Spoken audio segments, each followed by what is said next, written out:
শীত এলেই বাইক্কা বিলে ঝাঁকে ঝাঁকে অতিথি পাখি আসে, আর অতিথি পাখি দেখার জন্য দলে দলে আসে পর্যটক। বাইক্কা বিল দেশ বিদেশে পর্যটকদের কাছে নানা কারণে সুপরিচিত। এটি মৌলভীবাজার জেলার শ্রীমঙ্গল উপজেলায় অবস্থিত। বাইক্কা বিল এখন নানা রকম অনিন্দ্য সুন্দর অতিথি পাখির কলকাকলি কিচির মিচিরে মুখরিত। অতিথি পাখিদের ঝাঁক বেঁধে উড়ে বেড়ানো, বিলের পানিতে ঝাঁপাঝাঁপি, এসব দেখতে প্রায় প্রতিদিন ছুটে আসছেন অসংখ্য পর্যটক। ডিসেম্বরের শুরু থেকেই বাইক্কা বিলে অতিথি পাখিরা আসতে শুরু করে। শীত শেষে যখন গরমের শুরু, তখন এসব পাখি আবার ফিরে যায় যার যার দেশে, যার যার নীড়ে।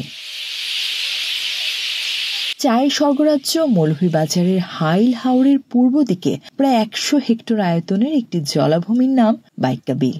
অপরূপ সৌন্দর্যের এই বাইক্কা বিলে প্রায় 175 প্রজাতির অতিথি পাখি আসে।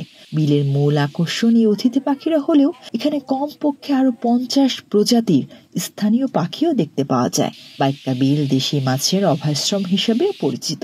বাইক্কা বিল ঋতু ভেদে ভিন্ন ভিন্ন রূপ ধারণ করে। বিলের কিনারে ফোটে নানা রঙের চোখ জুড়ানো, মন মাতানো শাপলা আর পদ্মফুল। বিলের পানিতে সকাল সন্ধ্যা চলে রঙিন ফড়িংয়ের বিরতিহীন ওড়াউড়ি।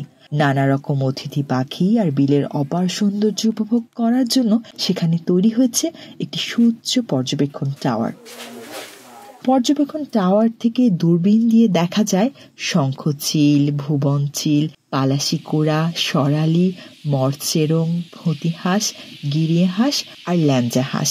এছাড়া পানকুড়ি, রাঙাবক, কানিবক, গোবক, ধলাবক, ধুপুনি বক, পালাশিকুড়া, ঈগল, ধলপিপি, ন্যাওপিপি, পান মুরগি, বেগুনি কালেম, কালো মাথা কাস্তেচড়া, গেওয়ালা বাটান, মেটে মাথা চিটি, কালাপঙ্খ ঠেঙ্গি, ধলা বালিহাঁস, পাতি সরালি, রাজ সরালি, মরচেরং, ভূতি হাঁস, গিরিয়া হাঁস, ল্যাংজা হাঁস, গুটি ঈগল সহ নাম না জানা হাজারো পাখি। 2003 সালে চাপড়া, মাগুরা ও জাদুরিয়া বিলের নামে বাইক্কা বিল স্থায়ী মাছের অভয়াশ্রম ঘোষণা করা হয়। অভয়াশ্রমটির জীববৈচিত্র্য ফিরে পাওয়া ও রক্ষণাবেক্ষণের জন্য শুরু থেকে সরকার বড়গাঙ্গিনা সম্পদ ব্যবস্থাপনা কমিটি গঠন করে। ধীরে ধীরে বিলটি মাছের পাশাপাশি পাখির নিরাপদ আশ্রয়স্থল হিসেবে গড়ে ওঠে।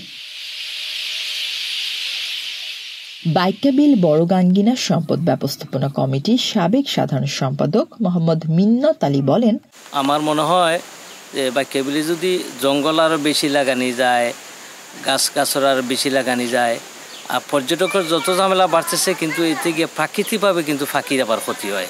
মানুষের ডিল মারে, ফাঁকির আঘাত করে, যার কারণে ফাঁকি খাসে থাকে না, দূর চলে যায়। বাইক্কা বিলে এবছর তুলনামূলক পাখি কম। তার প্রধান কারণ হলো বাইক্কা বিলের শাপলা, শালুক, কচুরিপানা কম। পানিতে সব না থাকলে পাখিরা পানিতে বসে না। বিভাগীয় বন কর্মকর্তা মোহাম্মদ জাহাঙ্গীর আলম বলেন, শীতের যে পরিযায়ী পাখি সেটা সাধারণত আপনার নভেম্বর থেকে আসলে শুরু হয়। এই বছর হয়তো একটু পরে, এখন কিন্তু প্রচুর পরিমাণে পাখি আছে। যদিও এটা আপনার বাইক্কা বিলের আশেপাশে আপনার পরিযায়ী পাখিগুলো খুব কাছাকাছি নাই, কিন্তু এটা ভিতরের দিকে আমরা দেখেছি যে প্রচুর পরিমাণে পাখি আসছে। অতিথি পাখিগুলো এই বছর এখানে দেখা যাচ্ছে না, কারণ আপনারা জানেন যে জায়গায় গতবার কিন্তু প্রচুর পরিমাণে পদ্ম ছিল। পদ্মটাই বছর আসলে নাই। না থাকার একটা বড় কারণ হচ্ছে যে বছর প্রচুর পরিমাণে বৃষ্টিপাত হয়েছে। বৃষ্টিপাতের ফলে ওভারফ্লাড হওয়ার পরে এইদিকে প্রচুর পরিমাণে কচুরিপানা আসছে। কচুরিপানাগুলো কিন্তু আসলে আপনার ওই যে আমাদের যে পদ্ম ছিল সেটার জন্য হয়তো ক্ষতিকর হয়েছে।